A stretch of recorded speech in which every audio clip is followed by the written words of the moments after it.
तो वंदना बिलोंग करते एक ब्राह्मण फैमिली को। इनके जो एंसेस्टर्स थे, इनके दादा परदादा, उनके दादा, ये सब लोग बहुत बड़े ज्ञानी पंडित हुआ करते थे और तरह तरह के यज्ञ अनुष्ठान पूजा करवाना इन लोगों का काम था। लेकिन धीरे धीरे जैसे जैसे जनरेशन आगे आती गई तो इनके दादा और उनसे पहले इनके दादा के फादर की जो पीढ़ी की जनरेशन थी, उनके बाद से इनका ये पूजा पाठ वाला जो कार्यक्रम था वो ऑलमोस्ट खत्म सा हो गया था। वैसे घर में जो पूजा पाठ करते थे उतनी ही करते थे, ऐसा कोई इनके फैमिली के अंदर बहुत बड़ा ज्ञानी पंडित नहीं था। इनके दादा दादी इनके गांव में रहते थे और ये लोग शहर में रहते थे। इनके फादर बेसिकली दो भाई थे, जो दोनों भाई एक साथ एक ही बिल्डिंग के अंदर आसपास के फ्लैट में रहा करते थे। वंदना का एक भाई है जिसका नाम है आशीष और उसके चाचा के बच्चे हैं बुलबुल और ऋतिक। इनके अलावा सिर्फ इनके दादा दादी थे जो गांव वाले घर के अंदर रहा करते थे। ये चारों ही बच्चे भाई बहन कजिन्स कम, दोस्त ज्यादा थे, मतलब ऑलमोस्ट इनकी एज में बहुत ज्यादा फर्क नहीं था और इन चारों को दोस्तों की जरूरत थी नहीं। ये चारों ही एक दूसरे के दोस्त थे, हमेशा साथ में खेलना, खाना पीना, स्कूल जाना, सब कुछ एक साथ ही इनका हुआ करता था। बुलबुल और वंदना के बीच तो सिर्फ 3 महीने का गैप था और ये तो बहुत ही अच्छी सहेलियां थी। कई बार ये अपनी दादी के घर पे जा चुकी थी, पहले भी वहां पर जाया करती थी छुट्टियों के अंदर। आशीष और ऋतिक, उनको रिलेटिवली वहां कम भेजा जाता था क्योंकि लड़के थे, काम में हाथ तो बटाते नहीं, काम फैला कर आते हैं और दूसरा इनके ऊपर पढ़ाई का प्रेशर भी थोड़ा ज्यादा था। बुलबुल और वंदना वहां जाकर अपनी दादी का भी हाथ बटाया करती थी, इसलिए उनको जाने को मना नहीं किया जाता था। लेकिन इस बार कुछ ऐसा संयोग बैठा कि ये चारों भाई बहन एक साथ अपने दादा दादी के घर पहुंचे छुट्टियां मनाने। तो चारों अपने गांव पहुंचते हैं, वहां पे खूब मस्ती करते हैं। 5-6 दिन के गुजर चुके थे, 5 दिन में पूरा गांव खूब घूमा। जिनके पुराने गांव के दोस्त थे ये उनसे मिले, वहां पर नहर थी, बाग थे, उनके अंदर घूमे और दिन भर इनका कब निकल जाता इनको पता ही नहीं चलता था। तो ऐसे एक शाम की बात है, बुलबुल जो थी वो अपने दादाजी के पास घर के बाहर उन्होंने खटिया लगाई हुई थी। उस खटिया पे वो बैठी, मतलब दादाजी बैठे हुए थे उनके पास में, वो बैठी थी और उनसे बातें कर रही थी। तो शाम के टाइम पर आप समझते हैं गांव के अंदर क्या होता है, आसपास के घर वाले सब लोग बाहर खाट लाकर बैठ जाते हैं और सब आपस में बातचीत करते होते हैं, अपने बच्चों के साथ खेल रहे होते हैं। तो ऐसे ये चारों बच्चे वहीं थे। बुलबुल दादाजी के पास बैठी हुई थी और उनसे बोलती है दादाजी कोई भूत भूत की कहानी सुनाओ ना। उसका दादाजी हंसते बोलता है मैं तेरे को भूत की कहानी सुनाऊंगा तो डर जाएगी। तो इधर से आशीष बोलता है हाँ दादाजी, उनको बाबा बोलते थे कि बाबा इसको कोई कहानी वानी मत सुनाना, वरना रात को जब वॉशरूम जाएगी ना तो हमको पहरेदार बना के रखेगी। तो उसकी बात सुनकर उसके दादाजी हंसने लग गए। उनकी सारी बातें पड़ोस वाले आसपास वाले लोग भी सुन रहे थे, वो भी हंसने लग गए। तो जब सब बुलबुल की बात पर हंसने लग गए तो उसका ईगो हर्ट हो गया, उसे बुरा लगा। वो गुस्से में खड़ी हुई और बोलती है तुम सबको क्या लगता है मैं डरपोक हूँ? तुम सब अभी के अभी रुको, मैं तुमको साबित करके दिखाती हूँ कि मैं डरपोक नहीं हूँ और मैं वो काम कर सकती हूँ जो तुम से कोई भी नहीं कर सकता। इतना कहकर वो अपने घर के अपोजिट डायरेक्शन में भागने लगी। तो जैसे वो दौड़ने लगी तो सब लोग मजाक लगे बेटा रुक जा, लेकिन एकदम से और तेज दौड़ी और वो और तेज दौड़ी, सबके सामने देखा तो सब सकपा का बुरी तरह से और बोले कि बुलबुल रुक जा रुक जा। बुलबुल इनके घर के जस्ट अपोजिट करीबन 400-500 मीटर दूर एक बहुत बड़ा विशालकाय बरगद का पेड़ था, उसकी तरफ वो भागते हुए जा रही थी। उसको देखते उसके दादाजी, अड़ोस पड़ोस के सभी लोग भागने लगे, एक ही बात बोलते बुलबुल रुक जा बुलबुल रुक जा। लेकिन बुलबुल उनसे करीबन 100 मीटर तक आगे जा चुकी थी और जब तक ये लोग वहां पहुंचते तब तक बुलबुल उस बरगद के पेड़ की जो शाखाएं लटक रही थी उनके ऊपर झूले की तरह झूल रही थी। और झूलते झूलते जब सब लोग वहां पहुंचे तो बोलती है देखो मैं किसी से नहीं डरती, तुम सब लोग इस बरगद के पेड़ के आसपास आने से भी डरते हो, लेकिन मुझे किसी से कोई डर नहीं लगता। ये साबित करता है कि मैं डरपोक नहीं हूँ। उसकी हरकत देखकर बाकी सब तक पका गए थे, लेकिन उसके दादाजी उसके पास पहुंचते हैं, उसको शाखा से नीचे और खींच के ऊपर मारते हैं। थप्पड़ मारने के बाद वो पेड़ की तरफ से हाथ जोड़ते हैं, कुछ मन बड़बड़ाते हैं और उसका हाथ पड़ने चलते समझ में नहीं आता तुमको मना किया इस पेड़ के नीचे आने को। इतना कहकर वो बुलबुल को बाहर लाते, उसको धक्का ये छिड़का के आगे तरफ भेजते थे इनके भाई बहनों के पास। और जो वंदना होती है वो बुलबुल को लेकर वहां से चली जाती है। आशीष और ऋतिक बाकी लोगों के साथ वहीं पर खड़े रहते हैं। उनके अड़ोस पड़ोस के 2-3 लोग थे, वो उनके दादाजी के पास जाते हैं और पूछते हैं कुछ गलत तो नहीं होगा ना, कहीं वो जाग तो नहीं गया होगा, अगर वो जाग गए तो बहुत प्रकोप आएगा। दूसरा आदमी बोलता है नहीं नहीं बुलबुल तो बच्ची है और ये तो वैसे ही उन्हीं की पीढ़ी की है, मेरे हिसाब से उसको माफ कर देंगे। फिर तीसरा आदमी बोलता है माफ कर दे तो अच्छा है, वरना पता है ना जो सुना है हम लोगों ने कि पिछली बार जब वो जागे थे तो किस तरह से बिरजू और उसके भाई की मौत हो गई थी, बड़ी मुश्किल से महंत जी के द्वारा उनको शांत करवाया गया था। हे भगवान कुछ भी गलत ना हो। तो दादाजी बोलते हैं नहीं नहीं यार ऐसी बात नहीं है, तो बच्ची है, बच्ची की गलती तो भगवान भी माफ करते हैं और देखो उन्होंने भी माफ कर ही दिया है। अगर वो माफ नहीं करते तो तुम और मैं यहाँ पर इतनी देर तक खड़े नहीं रह पाते और ये तो वैसे भी उन्हीं की पीढ़ी है, इनको माफ नहीं करेंगे वो। इतना कहकर वो घूमे, ऋतिक वहीं पे खड़ा था। दादाजी बोलता है पीढ़ी, दादाजी पीढ़ी क्या है, आप क्या बात कर रहे हो? तो बोला अरे कुछ नहीं बेटा, वो क्या है ना ये बरगद का पेड़ बहुत पुराना है और यहाँ पर क्या होता है कुछ जैसे कहते हैं ना हमारे यहाँ तो चलता है ये बात को कि यहाँ पे कुछ भी बुरी शक्तियां रह सकती है, इसलिए शाम के टाइम पर कभी भी बरगद के पेड़ के आसपास नहीं आना चाहिए। बाकी चलो चलो तुम लोग घर चलो मैं भी आता हूँ। इतना कहकर वो उन तीनों आदमियों के साथ गांव की तरफ निकल गए। अब ये बात सुनकर ऋतिक और आशीष के दिमाग में खुराफात शुरू हो जाती है। वो ये उन्होंने शब्द पकड़ लिया था बिरजू और उसके भाई की मौत। वो जानना चाहते थे कि आखिर बिरजू और उसके भाई की मौत की कहानी क्या है। वो फटाफट से घर पहुंचते हैं, वंदना और बुलबुल को भी ये बात बताते हैं। बुलबुल उसको गुस्सा तो आ रहा था, बट ठीक है, दादाजी ने मार दिया तो मार दिया। अब उसको शांत करवाते हैं और उसके बाद वो बोलते हैं कि हमको ऐसी सी बात पता चली है। तो बोलते हैं चलो पता करते हैं कि आखिर ये बिरजू की कहानी क्या है। उसके बाद वो अपने आसपास के बच्चों से पूछते हैं कि ये बिरजू की कहानी क्या, इस पेड़ की कहानी क्या। तो कोई भी बोलते बिल्कुल चुप रहता। तो उस रात तो उन्हें कुछ भी पता नहीं लगा, लेकिन उन्होंने एक मिशन ठान लिया था कि हम कहीं से भी बिरजू की कहानी निकलवाएंगे। अगले दिन सुबह उठते हुए अपने गांव के बाकी दोस्तों के पास पहुंचे और हर एक से वो एक ही बात पूछ रहे थे कि यार इस पेड़ की कहानी क्या है, बिरजू कौन था और उसकी मौत उस पेड़ पर कैसे हुई। जो भी कोई उनकी इस बात को सुनता वो बिल्कुल घबरा जाकर बोलता कि नहीं, हमको कुछ नहीं पता, हम तुम्हारे घर ने मना किया, इस बारे में कोई बात करें, हम तुमको कुछ नहीं बता सकते। पूरे दिन वो ऐसे किसी इंसान को ढूंढते रहे जिसको इस कहानी के बारे में पता हो। और फाइनली दिन में जाकर उन्हें एक लड़का मिला जिसका नाम शंकर था। शंकर पड़ोस के गांव में रहता था और यहाँ पर वो अपने रिश्तेदार के यहाँ पर आया हुआ था। जब उन्होंने शंकर से पूछा कि यार तुमको इस पेड़ की कहानी पता है क्या, तो तुम दूसरे गांव की हो, इस गांव का तो कोई भी आदमी हमको इस पेड़ के बारे में कुछ भी नहीं बता रहा है।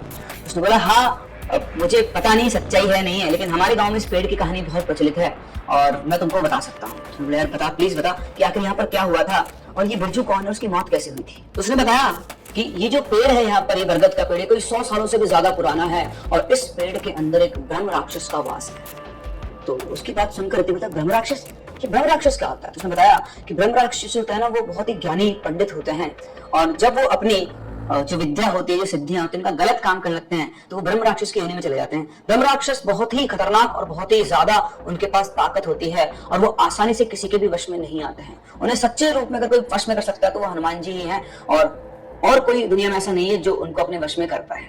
तो बोलते अच्छा ऐसा भी होता है क्या। शंकर ने बोला हाँ यार बिल्कुल होता है, तुम लोग तो शहर के लोग हो, तुम लोग सब नहीं मानते हो, लेकिन जो है वो है और उस पेड़ के अंदर भी ब्रह्म राक्षस का वास है। तो चारों भाई बहन एक दूसरे को देखते हैं, फिर शंकर से बोलते हैं अच्छा ठीक है चल, तो आगे बता कि आगे क्या हुआ। तो बताया कि बात करीबन 30-40 साल पुरानी है। गांव के अंदर एक बिरजू नाम का लड़का रहता था जिसकी उम्र करीबन 21 साल थी और उसी के साथ उसका एक भाई भी था, उसका नाम था रमेश। रमेश उससे उम्र में बड़ा था और दोनों ही भाइयों में बहुत ज्यादा अच्छी बॉन्डिंग थी, मतलब दोनों एक दूसरे बहुत प्यार करते थे। लेकिन जो बिरजू था ना, इसको खाने पीने का बहुत शौक था और पीने के मामले में तो एक नंबर का नशेड़ी था, मतलब उसे सुबह शाम कभी भी पिला दो। तो एक दिन की बात है, उस दिन बिरजू का जन्मदिन था और जन्मदिन के नाम पर वो अपने दोस्तों को लेकर आता है, बोलता है कि आज हम लोग ना कुछ खाने पीने का बढ़िया प्रोग्राम करेंगे। तो वो लोग अपने गांव के बाहर एक मीट शॉप थी, उस शॉप पर जाते हैं, वहां से मटन खरीदता है वो और फिर शराब लेकर आता है और एक थैले के अंदर सारा सामान रखकर, इनका प्रोग्राम था कि खुले में बैठकर ही आराम से मटन पकाएंगे, वहीं पर शराब वगैरह पियेंगे और खा पी कर फिर सब लोग वापस आ जाएंगे। तो इन्होंने एक प्लान किया था और उसी प्लान के मुताबिक उन्होंने सारा सामान खरीदा और ये गांव के अंदर एक जगह तलाश रहता है जहां पर शांति से बैठकर ये सब अपना प्रोग्राम कर सके और कोई इनको डिस्टर्ब भी ना करे।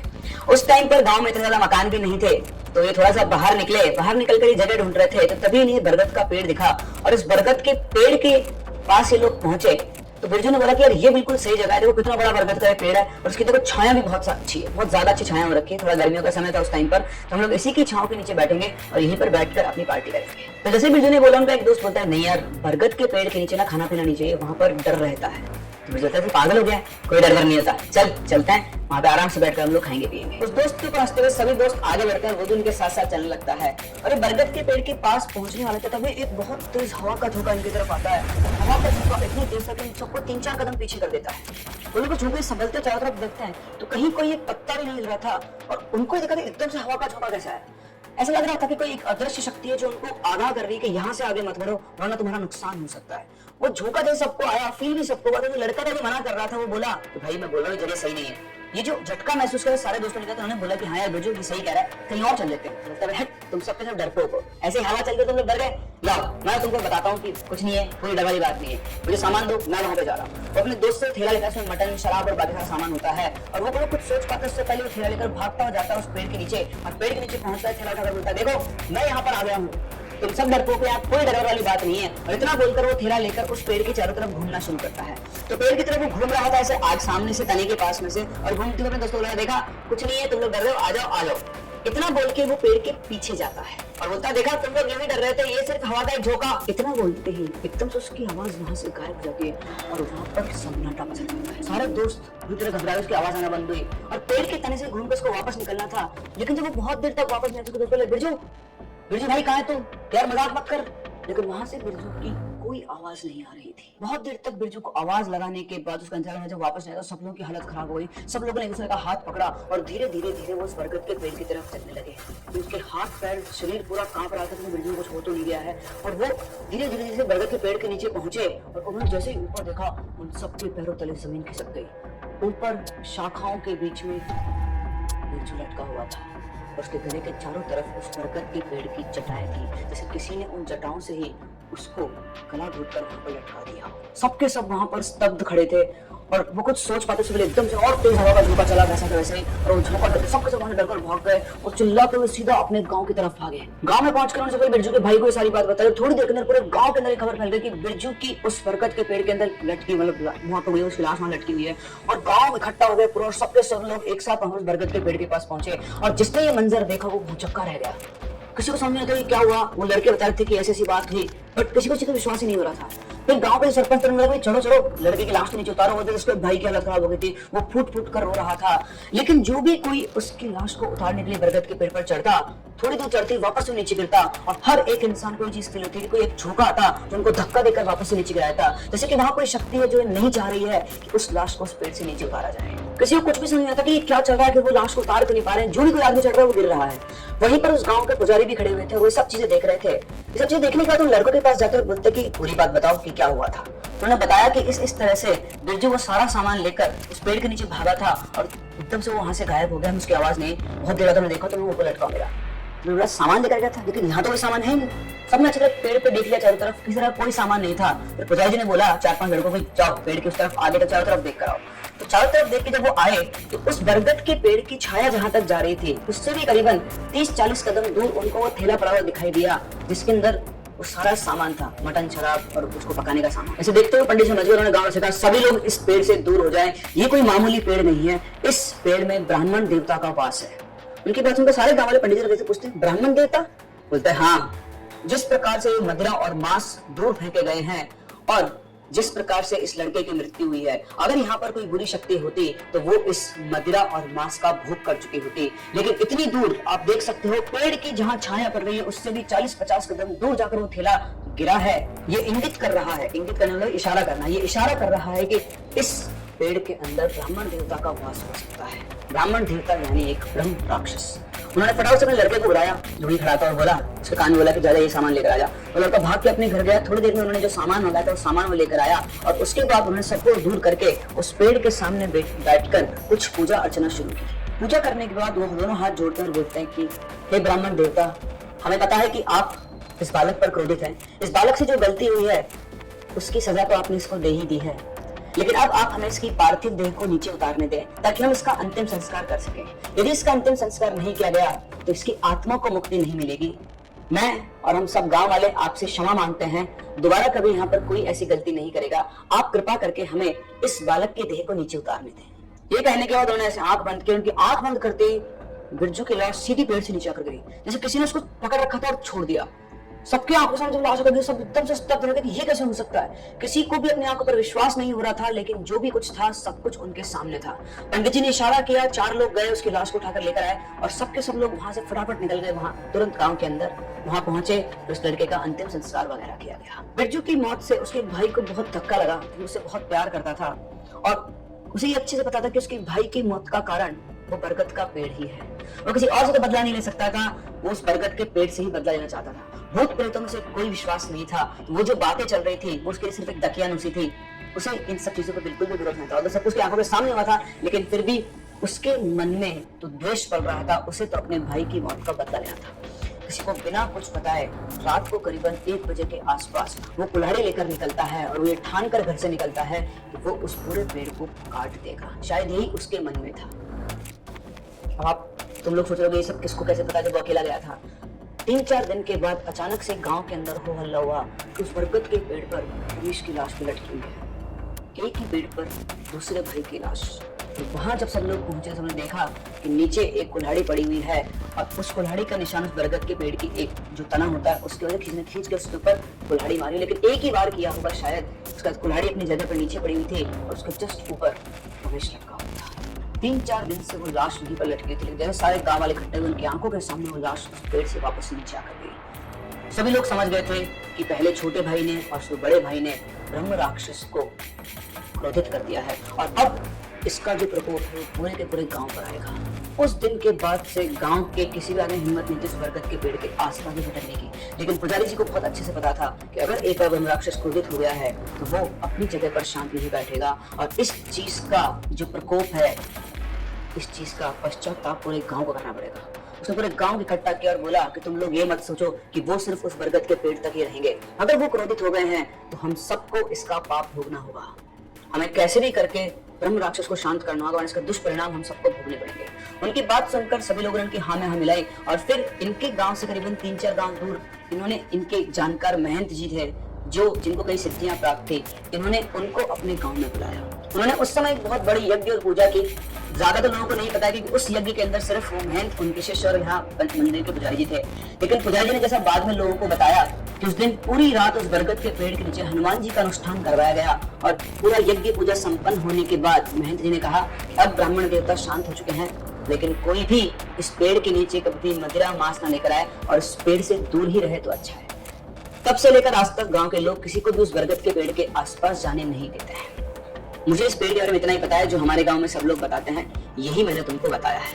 और हाँ, एक बात ये भी कहते हैं सबकी, जो ब्रह्म राक्षस है ना, ये यहाँ गांव में रामकरण जी बाबूजी रहते हैं, उनके भी दादाजी के दादाजी थे, ऐसा सब लोग गांव वाले कहते हैं। तो मुझे तो भाई इतना ही पता है। उसके बाद सुनकर ये सब लोग उसको थैंक यू बोलते हैं कि उसने बात बताई, इनको नहीं बता रहा था, और वहां से अपने घर की तरफ चल पड़ते हैं। जैसे उस लड़के थोड़ा दूर आते हैं, आशीष बोलता है यार ये रामकरण बाबूजी तो अपने दादाजी है, मतलब उस पेड़ के अंदर जो ब्रह्म राक्षस रहते हैं वो हमारे पूर्वज, हमारे एंसेस्टर्स हैं। तो इधर से बुलबुल बोलती है अरे यार ये कैसे हो सकता है। तो आशीष बोलता है हाँ यार तो कौन सी दुनिया है भाई, ऐसा थोड़ी होता है, ये सब तो बनाई हुई कहानी है। मुझे पता है ब्रह्म का मतलब क्या होता है, ब्रह्म का मतलब होता है इल्यूजन, इसका तो नाम नहीं ब्रह्म है, ब्रह्म राक्षस, ऐसी कोई चीज नहीं होती है। तो इधर बुलबुल बोलती है कि हाँ इसी ब्रह्म राक्षस की वजह से और इसी पेड़ की वजह से मुझे गाल पे थप्पड़ पड़ा है। मैं सबको साबित करके बताऊंगा कि ये कहानी झूठी है, यहाँ पर कोई ब्रह्म राक्षस नहीं है। इस कहानी से इन चारों को एक अलग लेवल का एक्साइटमेंट मिल जाता है और ये चारों डिसाइड करते हैं, ये एक्सप्लोर करेंगे वाकई में इस कहानी में कितनी सच्चाई है। रात में खाना खा पीकर ये सब लोग छत पर लेटे हुए थे, ये लोग छत पर ही सोया करते थे, चारों आपस में बात कर रहे थे। जैसे उन्होंने दिन में कहानी सुनने का प्लान किया था, ये लोग यही कह रहे थे कि आज हम लोगों को वहां पर चलना है। ये बस इंतजार कर रहे थे अपने सारे घर वालों के सोने का। अभी करीबन रात के 8 साढ़े 8 बजे थे और थोड़ी देर के बाद यानी 1-1.5 घंटे के बाद सभी घर वाले सो जाते हैं, लेकिन उन्होंने टाइम डिसाइड किया 12 बजे के बाद का।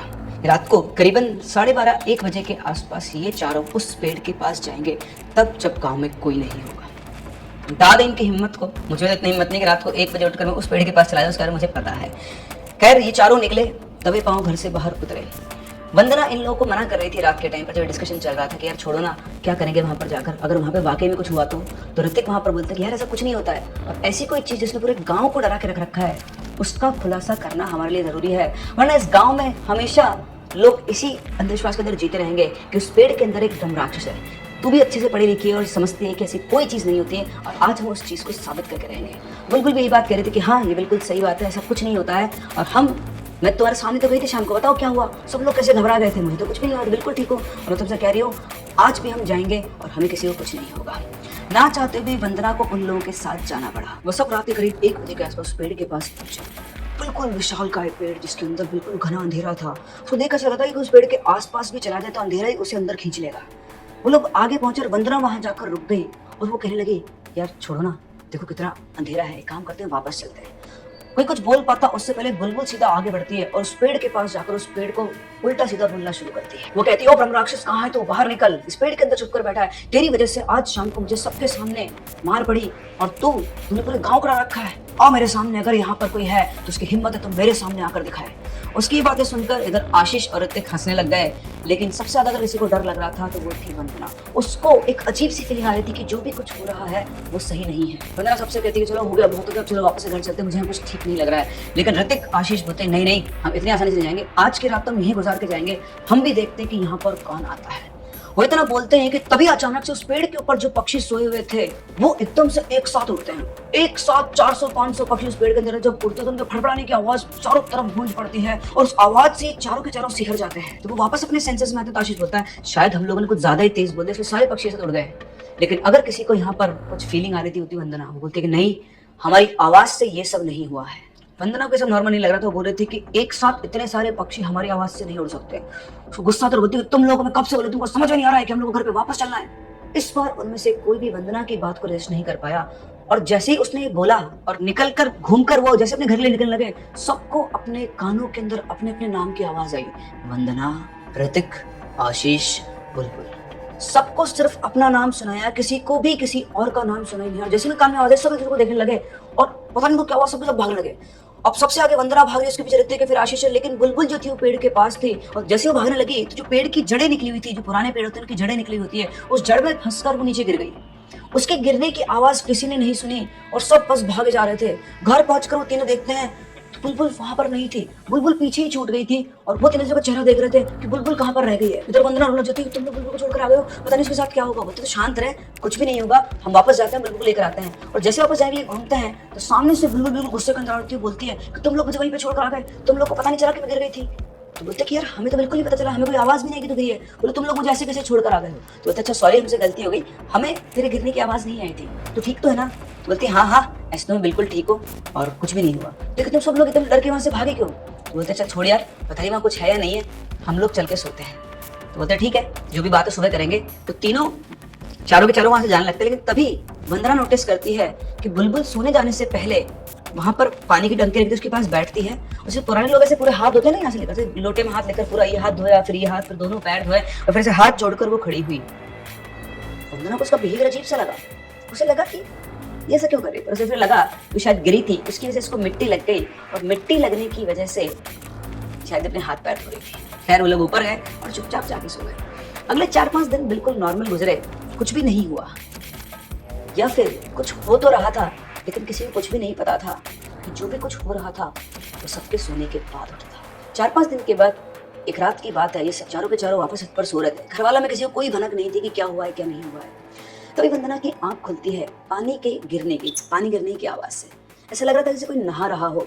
रात का टाइम था, उसे लगा कि शायद उसकी दादी जाग गई होगी, सुबह सुबह जल्दी नहाती है। फिर उसने अपनी घड़ी में टाइम देखा तो उसके अंदर करीबन 3:15 बज रहे। उसको लगा कि 3:15 बजे दादी उठकर नहा रही है, कहीं ठंड की वजह से तबीयत खराब तो नहीं हो जाएगी। हाँ तो गर्मी का टाइम, बट फिर भी 3:15 बजे नहाना वाज नॉट नॉर्मल। तो वो उठकर जाके देखती है। इनके घर में ऐसा कोई बाथरूम नहीं था। घर के फ्रंट वाले साइड पर जेंट्स नहाते थे और पीछे वाले साइड पर एक वो कवर्ड पार्ट था, ऊपर से खुला रहता है, सिर्फ दीवार टाइप के लकड़ी के बने हुए होते हैं, उसमें लेडीज नहाती थी। वहां जाकर उसने देखा तो देखकर बिल्कुल सन्न रह गई कि वहां पर बुलबुल नहा रही है। उसने पीछे देखा तो बुलबुल वाकई अपनी जगह पर नहीं थी। वो चुपचाप छुपकर उसको देखने लगी। थोड़ी देर बाद बुलबुल नहाती है और नहाने के बाद वो अपने घर से निकलती है और सीधा उस बरगद के पेड़ की तरफ जाती है। वंदना को कुछ भी समझ में नहीं आता है। इनके छत से वो बरगद का पेड़ बहुत साफ दिखाई वाला पूरा दिखाई देता था, और वो बिल्कुल ऐसे छत के कोने पे जाकर देखती है तो बुलबुल बिना बिल्कुल सीधी जा रही है उस पेड़ की तरफ। वंदना भी दबे पांव नीचे उतरती है और पीछे पीछे उसके जाती है, इस तरह से उसको पता ना चले। वहां जाकर वो देखती है कि बुलबुल उस पेड़ के सामने बैठ गई है, और जैसे कोई योगी बैठता है वो बैठकर तो वहां पर संस्कृत के अंदर कुछ मंत्र पढ़ रही है। ये देखकर वो बिल्कुल सन्न रह जाती है और चुपचाप वापस आकर अपनी जगह पर सो जाती है। सुबह जब वो उठती तो देखती है कि बुलबुल अपनी जगह पर सोई हुई थी, लेकिन उसने अब बुलबुल के ऊपर ध्यान रखना शुरू कर दिया था। वो उठती है, देखती है बुलबुल।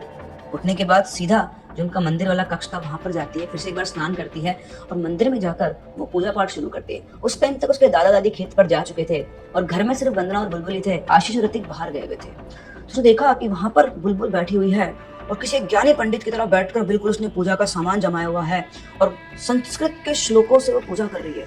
और जो श्लोकों का उच्चारण है वो इतना उसको मंत्रमुग्ध कराता है कि थोड़ी देर में तो बिल्कुल बिल्कुल जैसे कि दुनिया के अंदर वो खो गई है। जैसे उसे लगा कि पूजा खत्म हो गई, वो जाने लगी।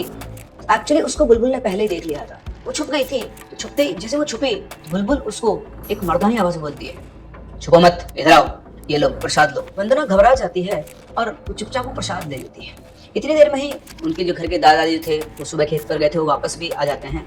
और थोड़ी देर के बाद बुलबुल पूजा घर से उठती है और सीधा रसोई के अंदर जाती है और रसोई के अंदर से वो लहसुन प्याज उठाकर घर के बाहर फेंक देती है और फिर से वही मर्दानी आवाज में बोलती है, इतने भ्रष्ट हो चुके हो तुम लोग, परंपरा का निर्वाह नहीं कर सकते, तुम्हारे पूर्वज ने जो नियम बनाए क्या तुम नियमों का पालन तक नहीं कर सकते हो। इतने भ्रष्ट हो गए घर के अंदर लहसुन प्याज खाना शुरू कर दिया है, कल के बाद तो तुम लोग मांस मदिरा भी इस घर के अंदर लाना शुरू कर दोगे। उनकी ये बुलबुल की आवाज और ये टोन सुनकर सब एकदम स्तब्ध रह गए। उनको समझ में नहीं क्या हुआ। और इतना कहने के बाद बुलबुल वही आंगन के अंदर गुस्से के अंदर बैठ गई। उसकी दादी वहां भागती आ रहा था, बुलबुल बेटा क्या हुआ। लेकिन बुलबुल किसी को कोई जवाब नहीं दे रही थी। उसका चेहरा गुस्से से लाल था और सिर्फ एक ही तरफ एक टक देखे जा रही थी। उसकी दादी को भी गुस्सा आता और बुलबुल को चिल्लाती, ये क्या बदतमीजी है और ये क्या कर रही है, क्या बोल रही तू।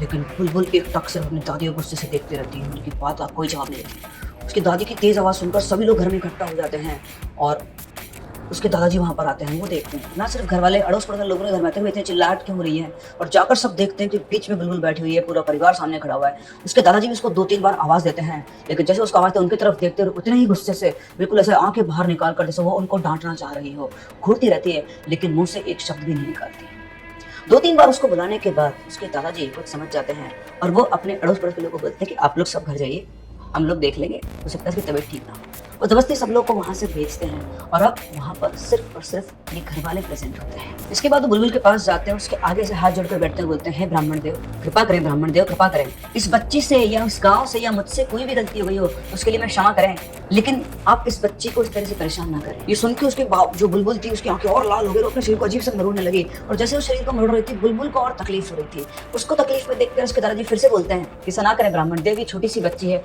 इससे कोई भी गलती हो उसके लिए क्षमा करें, इस बच्ची को क्षमा करें। वो जैसे उससे उनसे माफी मांगते रहते, बुलबुल के शरीर में और ज्यादा हरकतें बढ़ती रहती, उसकी तकलीफ और ज्यादा बढ़ती रही थी।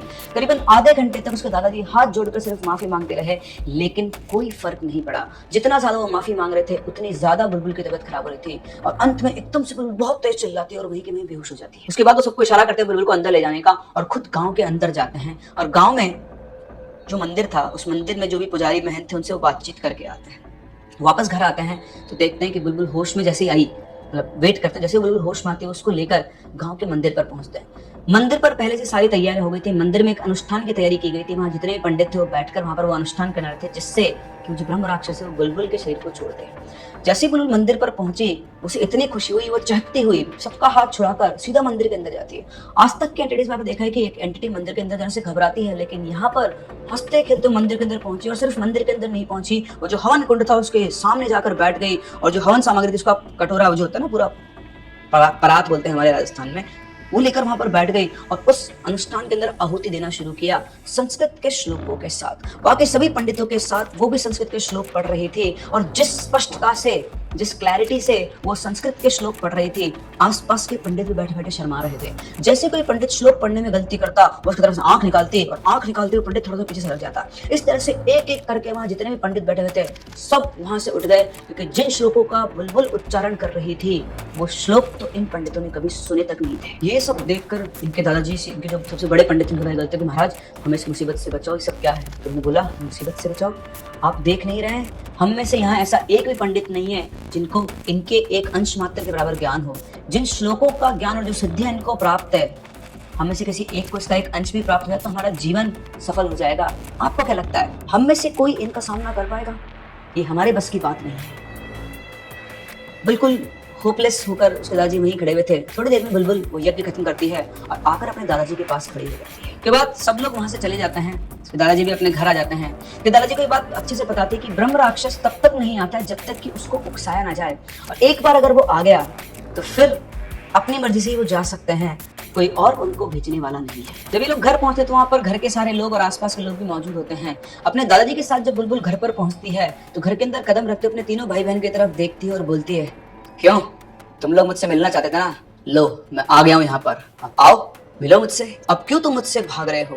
तुमने जो किया है उसका दंड तुम्हें अवश्य मिलेगा, बस एक बार मेरी साधना समाप्त होने दो। इतना कहकर बुलबुल सबका मुंह देखने लगती है, और जैसे उसे बाबा की तरफ देखती है वो उससे हाथ जोड़कर बस माफी मांगते हैं। वो बिना कुछ बोले वहां से चली जाती है और जाकर अपने एक कमरे के अंदर जाकर पलंग पर लेट जाती है। बुलबुल को ऐसा देखकर आशिर अपने बाबा से पूछते कि इसको क्या हुआ?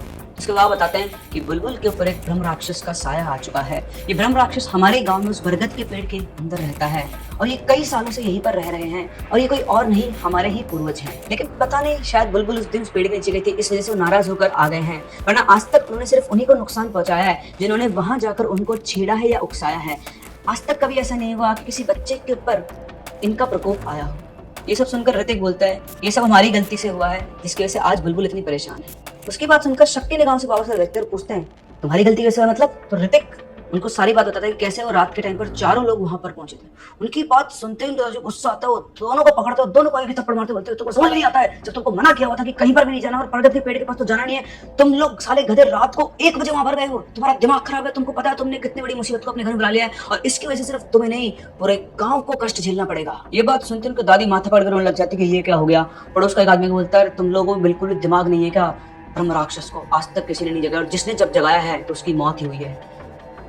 इस गलती के साथ तुमने जो गलती की, इस गलती से पूरे गांव को झेलनी पड़ेगी और अब तो शायद ही कोई बुलबुल को बचा सकता है। ये सब सुनकर बुलबुल के दादा जो बाबा थे उनकी आंखों में आंसू आ जाते हैं, बड़ा ही हेल्पलेस फील कर रहे थे, उन्हें समझ में नहीं आ रहा था कि उन्हें क्या करना है। वो सोच ही रहते कि तभी उन्हें याद आता है, उन्हें याद आता है कि उनके दादाजी जो थे वो नियम से पूजा पाठ किया करते थे और उनके जो पिताजी थे मतलब उनके परदादाजी वो प्रॉपर उनके एंसेस्टर्स से सीखी हुई चीजें थी और उनका एक बक्सा था, उन्हें अगर कुछ उम्मीद थी तो उस बक्से से थी।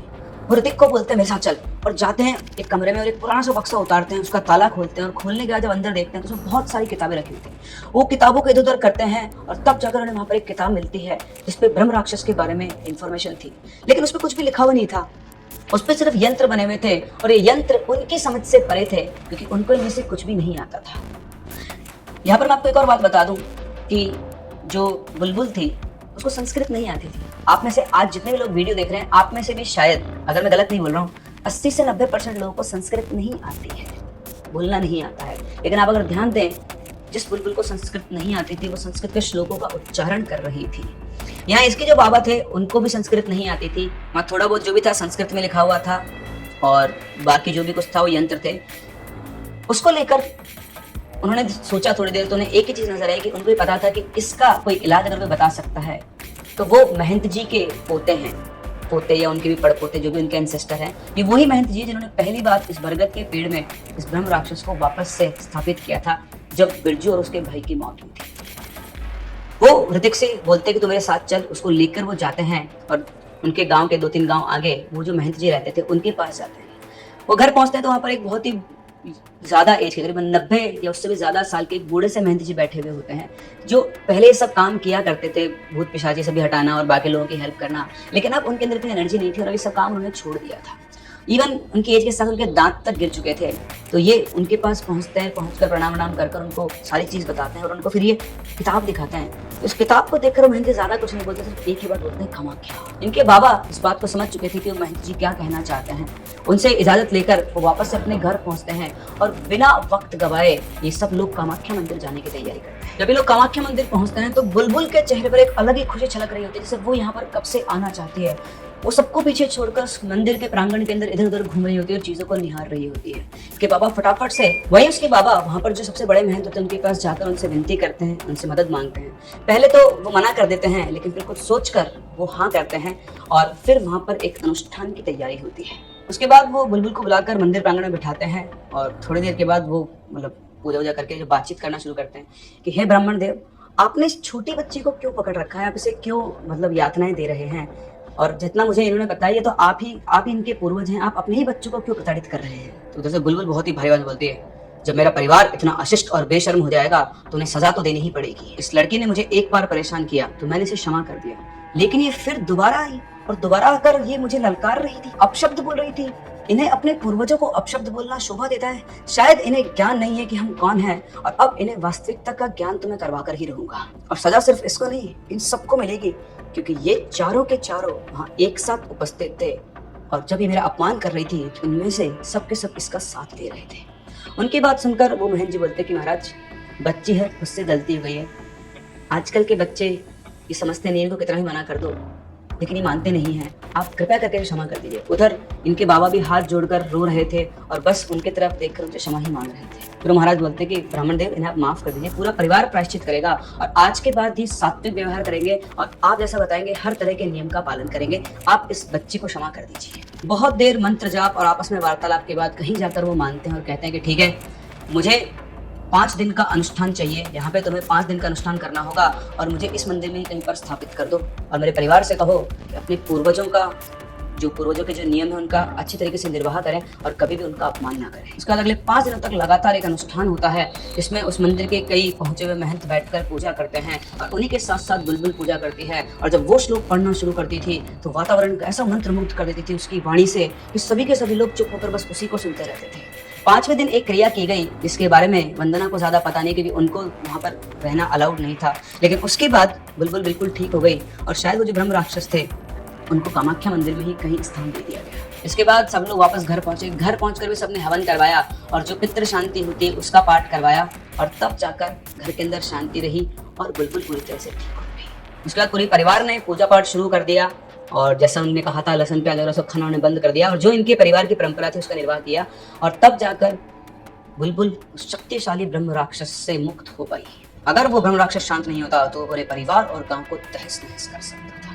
तो इस तरह से कुछ बच्चों का एडवेंचर, उनकी क्यूरियोसिटी और उनकी पैरानॉर्मल को एक्सप्लोर करने की इनकी टेंडेंसी थी, इसकी वजह से बुलबुल को, क्योंकि बुलबुल ही सबसे पहले वहां भाग कर गई थी जब गांव वालों ने साफ साफ मना किया कि वहां नहीं जाना है, उस नियम को तोड़कर वहां गई थी और इसकी सजा उसे मिली। इसी के साथ साथ उन्हें पता चला कि इस दुनिया में कई ऐसी पावर्स हैं जिनके बारे में वो लोग नहीं जानते हैं। उनको एक बैक स्टोरी पता चली कि कैसे इन गांव वालों को पता चला था कि उस पेड़ के अंदर एक ब्रह्म राक्षस रहता था और किस तरह से उसे शांत करके कामाख्या मंदिर के अंदर स्थापित करवाया गया।